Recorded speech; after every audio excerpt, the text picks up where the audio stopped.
L'air marin fouette le visage de l'enfant. Le regard est tourné vers l'océan. Vaste étendue de paillettes bleutées, véritable marée de sequins. Comme ceux de la robe que maman portait hier soir. Brillance solaire et profondeur maritime. L'envie de se jeter dedans, de sauter par-dessus la vague et d'aviser après. L'enfant s'élance, rattrapé trop vite par une poigne de fer qu'il ne connaît que trop bien. On ne se baigne pas après manger. La voix a rugi avec fermeté. Rien qu'on puisse dire, rien qu'on puisse faire, rien qu'on puisse contester. Nanou est une nourrice exemplaire. Un tempérament de feu dans un corps qui provoque les flammes, un large bassin, des fesses rebondies, une forte poitrine installée dans une lingerie délicieusement dentelée et de beaux cheveux blonds coupés aux épaules, pour tous ces messieurs qu'elle aime aguicher. Nanou est belle. Elle aurait pu l'être plus encore, mais Nanou a choisi de devenir gardienne d'enfants. Un milieu dans lequel elle n'a le droit d'être divine qu'en soirée, lorsque les petits sont couchés. Quand est-ce qu'on pourra aller se baigner ? Dans 1 heure. 1 heure, c'est long. Mais c'est la consigne à respecter. L'enfant a 5 ans, et il n'aime pas suivre les règles. Son frère en a 12, il comprend plus vite. Titouan le retient d'y aller et lui propose de jouer dans le sable. C'est marrant aussi, c'est plus sec, plus chaud, loin de l'eau. Lorsqu'ils n'ont pas les orteils au pied des vagues, les enfants sont au manoir. Titouan et Raphaël Dumaret habitent à quelques pas de la plage. Les dolmens dans le jardin, les Caraïbes bretonnes au bout du chemin. La demeure est immense.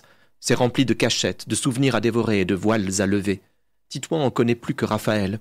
Chaque samedi, il lui apprend un nouveau jeu et lui fait découvrir un nouveau lieu. Demain, Titouan parlera du passage sous le menhir aux lilas. Il a tout prévu, s'est organisé pour bien raconter. Titouan est doué pour partager. Un jour, Titouan et Raphaël hériteront le manoir de leur père, un homme riche et puissant, au regard sévère. Mais les garçons n'en ont que faire parce qu'ils ne sont que des enfants. Aussi, ils ont d'autres préoccupations. Raphaël aime la mer, enchaîne les caprices lorsqu'on lui conseille de s'en éloigner. Titouan doit grandir. Ça ne lui plaît guère, alors de temps en temps, il pousse quelques colères, sans sanglots, car Titouan et Raphaël ne pleurent pas. On leur a dit que c'était pour les petites filles. Nanou dit les choses différemment. Elle console quand les larmes sont plus fortes que les convictions. Nanou dit que c'est bon de pleurer, alors quand on est là, seul avec Nanou, on n'hésite pas. Le vent souffle, l'aiguille avance, le compte à rebours commence. 3, 2, 1 heure, ça fait 1 heure. L'enfant saute de joie, un bonheur capturé dans des mains jeunes de 5 années. Hochement de tête, confirmation qu'on peut y aller. 1, 2, 3, partez. Course jusqu'au mascaret, de l'eau jusqu'aux genoux et les bras tendus vers le ciel. Raphaël a l'innocence dans l'apparence, des cheveux bruns qui se décoiffent lorsque le vent frappe, des yeux d'un vert pétillant, une bouche à laquelle il manque 2 dents et des joues roses creusées par de petites fossettes. Raphaël est mignon, il brille d'une force qu'on continue de tolérer parce qu'il n'a que 5 ans, parce qu'il ne veut pas en avoir 6, parce qu'il ne grandira pas tout de suite.